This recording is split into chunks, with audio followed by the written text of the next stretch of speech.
Tyler, how did you hear about On the Horizon? Okay, I heard about On the Horizon through my manager. Um, he told me, he said he has this great script on his desk that he thought would be perfect for me, and that he thought that is something I could really bring something to. And that was first and foremost, that was the primary attraction to the script, was this idea of being able to bring something unique to it. And in reading the words, reading the material, that became very apparent to me that there was a perspective that I could bring that I felt was unique and was not necessarily in the text explicitly, but through our conversations and through our dialogue, we developed. And I'll tell you, it was I remember getting the phone call from him for the first time driving in LA traffic, and the amount of passion that oozed from him, the amount of excitement. I mean, he got me excited. I mean, my heart rate started going, and I had to pull over on the side of the 101, which is fairly illegal. But I was in such an intense conversation with him that yeah, I had to give my full attention, and I knew that I was in safe hands the moment that I heard his enthusiasm and excitement. And what was so funny is that, and I think he knew, I told him, is that for me, he got the role, even though he did the audition, and even if he didn't kill it, because he kind of went to a wrong direction, and then I focused him back. But just from the conversation on the phone, he got it. But I think, 1 week I made him wait or something? Oh yeah, he made me sit on it, yeah, for sure. And at this point, I'd really I tend to be pretty reserved with getting projects. Like I said, trying to be divorced from the outcome. But at this point, I had fought for this one. I had rushed home and done this Skype audition where I was screaming at a webcam, which is with him on the other end. And I'm thinking, if this guy makes me do all this. But again, you got to be prepared for anything in this business. So, yeah. But that was the whole point. For me, I was just trying to see, because I don't care if you have to do the audition in person or via tape or whatever, as long as you bring it. And for him, it was about, do you listen to what I'm saying? So he did a version. I was just like, no, do this instead. And I was kind of directing him.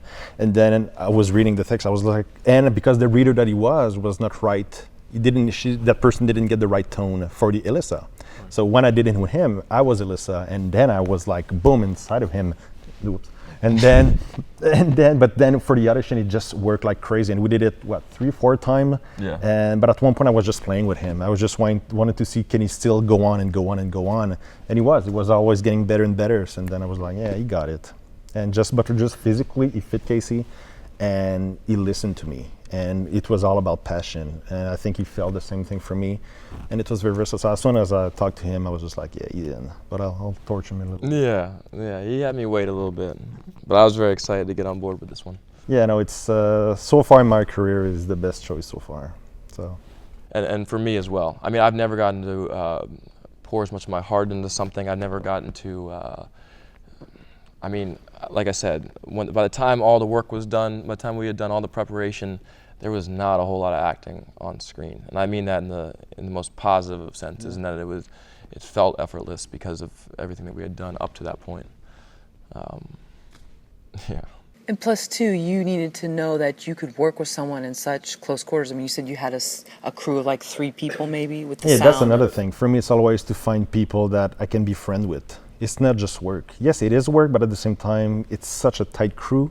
So it is family. It is like a boyfriend, girlfriend, whatever kind of relationship. You need to be able to because I think most days was 10 hours a day, but then after that, it's having a good time, having just you are with those person 24/7. There's no trailer or whatever. It's like shooting a documentary live, but we have a schedule. So it was just, for me, it's a very intimate process. And when it works, then I think it makes something magical. And we had some real kismet occur on the set. One scene in particular in the White Desert. Here we have this. Without giving anything away, we have this whole thing building, and these tensions rising, and then on the horizon, there's a storm building. And here's this very threatening weather coming in, and we only have this day to shoot this scene. We only have this window to shoot it, and so it's go. We got to get this done one way or another. And I think it was something about that ticking clock that really got us to the edge of where we needed to get to, and because I had my plan. Okay, now we're gonna do a wide, then it's gonna be a close up, but then we hear the rumble, and then I see my son guy with this middle pole in the middle of the white dish, and I was like, "There's someone who's gonna die. It's gonna be that guy." that's right. And Yeah. So, and then we see that storm coming, and I'm like, "Yeah, we don't have time. Just everything's gonna be a one take."